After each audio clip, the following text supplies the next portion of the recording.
Assalamualaikum warahmatullahi wabarakatuh. Kembali lagi di channel Tahu Tidak Sih. Ini kelanjutan cerita yang sebelumnya, silahkan simak.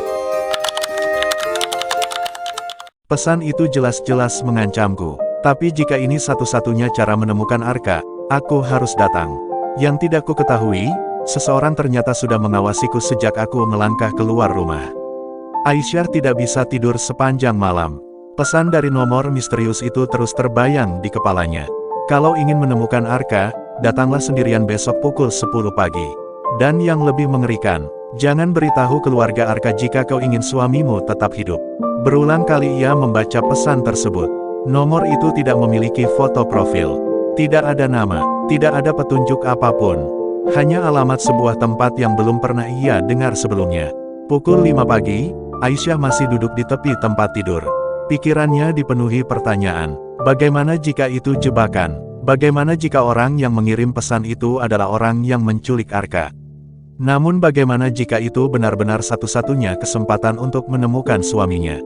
Aisyah menutup mata. Apapun yang terjadi, ia harus pergi. Saat sarapan, suasana rumah keluarga Arka masih muram. Ayah Arka sibuk menerima telepon. Ibu Arka terlihat lebih pucat dibanding kemarin. Polisi belum menemukan petunjuk baru. Aisyah mencoba bersikap normal. Ia tidak berani menceritakan pesan misterius yang diterimanya. Ancaman dalam pesan itu terus terngiang di kepalanya. Jika kau ingin suamimu tetap hidup. Kalimat itu terasa begitu nyata. Begitu menakutkan. Setelah memastikan tidak ada yang memperhatikannya, Aisyah keluar rumah sekitar pukul 9 pagi. Ia memesan taksi online. Alamat yang tertera di pesan ternyata berada di pinggiran kota. Semakin jauh mobil bergerak, semakin sepi daerah yang mereka lewati. Gedung-gedung tinggi mulai menghilang, digantikan oleh bangunan tua dan gudang-gudang kosong. Perasaan tidak nyaman mulai muncul. Namun ia memaksakan diri untuk tetap tenang. Pukul 9.55, Aisyah tiba di lokasi. Sebuah kafe kecil yang tampak tua berdiri di sudut jalan.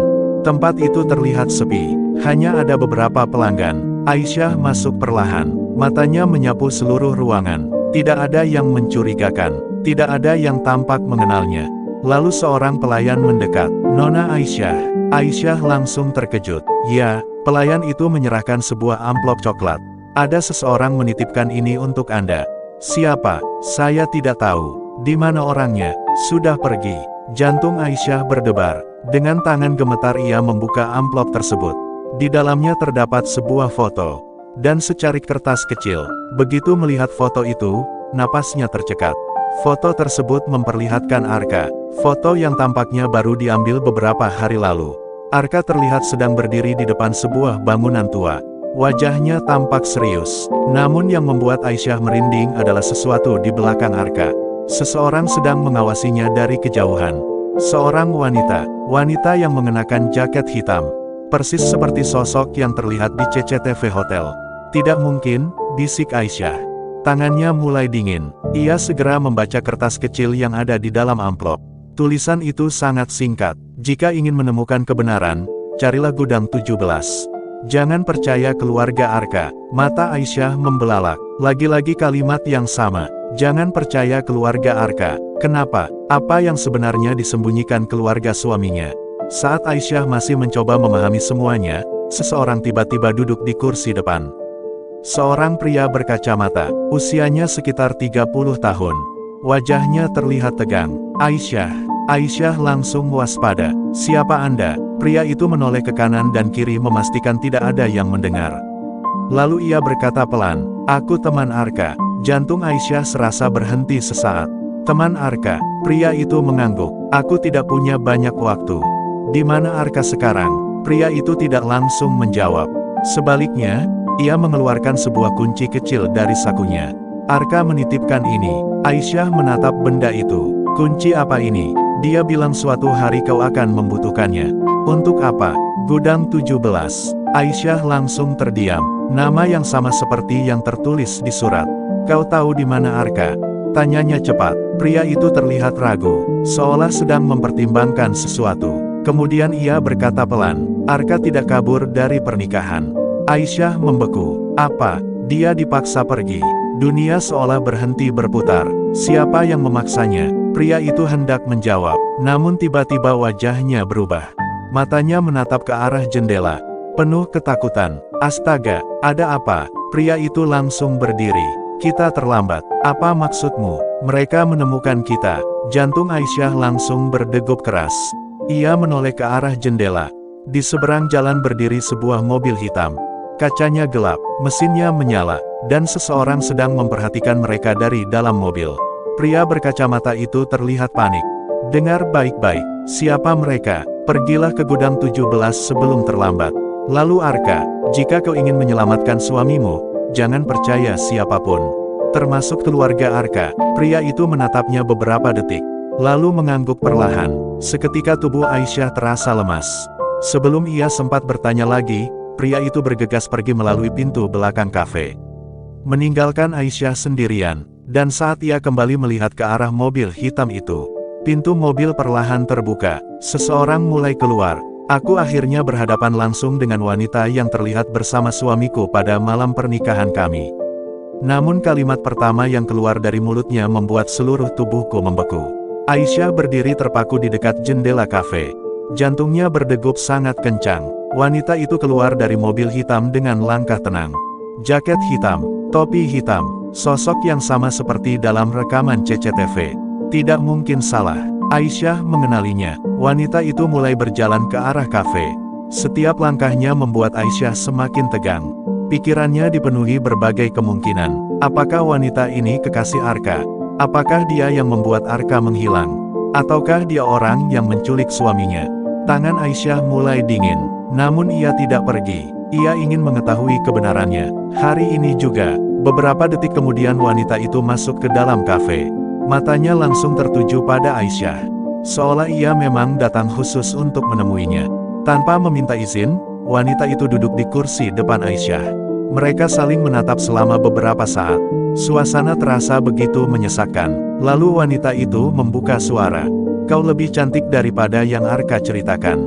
Jantung Aisyah langsung bergetar. Apa? Wanita itu tersenyum tipis. Jadi kau Aisyah. Siapa Anda? Aku Nadia. Nama itu bagaikan petir yang menyambar. Nadia, nama yang selama ini muncul dalam foto misterius. Nama yang membuat Ibu Arka ketakutan. Nama yang seolah disembunyikan oleh semua orang. Aisyah menggenggam tasnya erat. Di mana Arka? Nadia tidak langsung menjawab. Sebaliknya, ia menatap Aisyah dengan ekspresi yang sulit diartikan. Aku sudah menunggu pertanyaan itu. Jawab saya. Kalau aku bilang Arka sedang dalam bahaya, apa kau akan percaya? Aisyah terdiam. Nadia melanjutkan, kalau aku bilang seseorang sedang berusaha membunuhnya, apa kau juga akan percaya? Tubuh Aisyah menegang. Apa maksudmu? Nadia menghela napas panjang. 5 tahun lalu aku juga pernah mencoba menyelamatkan Arka. Apa hubunganmu dengannya? Untuk pertama kalinya senyum Nadia menghilang. Wanita itu menatap meja, kemudian berkata pelan, aku wanita yang hampir menikah dengannya. Dunia Aisyah seakan berhenti. Jantungnya seperti diremas. Meski pernikahannya dengan Arka adalah perjodohan, mendengar bahwa suaminya pernah hampir menikah dengan wanita lain tetap terasa menyakitkan. Nadia melihat perubahan ekspresi di wajah Aisyah. Aku tahu kau terluka mendengarnya. Kenapa pernikahan kalian batal? Nadia tersenyum pahit. Karena seseorang tidak mengizinkannya. Siapa? Keluarga Arka. Matahari mulai bergerak turun. Namun percakapan mereka semakin membuat Aisyah bingung. Menurut Nadia, keluarga Arka selama bertahun-tahun menyembunyikan sesuatu. Sesuatu yang berhubungan dengan masa lalu Arka. Sesuatu yang sangat berbahaya. Namun Nadia belum mau menjelaskan semuanya. Aku butuh bukti, kata Aisyah. Aku tahu, kalau semua yang kau katakan benar, kenapa kau tidak datang sejak awal? Nadia tersenyum sedih. Karena selama ini aku juga bersembunyi. Bersembunyi dari siapa? Nadia tidak menjawab. Tatapannya justru tertuju keluar jendela. Seolah takut seseorang sedang mengawasi mereka. Tak lama kemudian Nadia berdiri. Ayo ikut aku. Kemana? Aku akan menunjukkan sesuatu. Meskipun ragu, Aisyah akhirnya mengikuti Nadia. Mereka menaiki mobil hitam tadi. Sepanjang perjalanan tidak banyak percakapan. Hanya suara mesin mobil dan detak jantung Aisyah yang terasa semakin keras. Sekitar 30 menit kemudian mereka tiba di sebuah rumah tua di pinggir kota. Bangunannya tampak sudah lama tidak dihuni. Cat dinding mengelupas. Halamannya dipenuhi rumput liar. Rumah siapa ini? Tanya Aisyah. Rumah yang dulu sering didatangi Arka. Nadia membuka pintu. Debu langsung beterbangan. Mereka masuk perlahan. Rumah itu kosong. Namun masih terdapat banyak barang lama. Foto-foto, buku, dan beberapa kotak penyimpanan. Nadia berjalan menuju sebuah lemari tua. Kemudian mengeluarkan sebuah kotak kayu kecil. Aku menyimpan ini selama 5 tahun. Kotak itu diserahkan kepada Aisyah. Dengan perasaan penasaran, Aisyah membukanya. Dan seketika napasnya tertahan. Di dalam kotak terdapat puluhan surat. Semua surat itu ditulis oleh Arka. Namanya tertera jelas di setiap lembar. Tangan Aisyah gemetar saat membaca salah satunya. Jika suatu hari aku menghilang, berarti mereka akhirnya menemukanku. Aisyah membelalak. Ia membuka surat berikutnya. Aku tidak takut kehilangan diriku sendiri. Aku hanya takut kehilangan wanita yang kucintai. Mata Aisyah perlahan membesar. Surat itu ditulis bertahun-tahun lalu. Jauh sebelum pernikahan mereka. Namun entah mengapa dadanya terasa sesak. Karena untuk pertama kalinya ia menyadari sesuatu. Di balik sikap dingin Arka selama masa perjodohan, pria itu ternyata memikul beban yang sangat besar seorang diri. Saat Aisyah sedang membaca surat-surat itu, sebuah benda jatuh dari sela-sela kotak. Sebuah foto. Foto yang belum pernah ia lihat sebelumnya. Dalam foto itu terdapat Arka yang sedang tersenyum. Di sampingnya ada Nadia. Namun yang membuat Aisyah terkejut bukanlah itu, melainkan tulisan di belakang foto. Tulisan tangan Arka. Jika aku gagal melindungimu, carilah Aisyah. Tubuh Aisyah langsung membeku. Namanya tertulis di sana. Padahal foto itu diambil bertahun-tahun sebelum mereka bertemu. Bagaimana mungkin? Bisiknya. Nadia menatapnya. Wajah wanita itu terlihat sama bingungnya. Aku juga tidak pernah mengerti. Jantung Aisyah berdebar semakin cepat. Bagaimana mungkin Arka mengetahui namanya sejak bertahun-tahun lalu? Siapa sebenarnya dirinya dalam hidup Arka? Dan rahasia apa yang selama ini disembunyikan semua orang? Saat itulah tiba-tiba terdengar suara kaca pecah dari lantai bawah. Brak, Nadia langsung berdiri. Wajahnya pucat. Aisyah, apa? Nadia menoleh ke arah tangga. Matanya dipenuhi ketakutan. Mereka menemukan kita. Cliffhanger episode 4. Dari lantai bawah terdengar suara langkah kaki. 1 orang, 2 orang, 3 orang, semakin banyak. Seseorang sedang naik menuju lantai tempat mereka berada. Lalu terdengar suara pria yang sangat dikenal Aisyah. Suara yang tidak pernah ia dengar sejak malam pernikahannya. Aisyah, kalau kau ada di atas, jangan keluar. Itu suara Arka.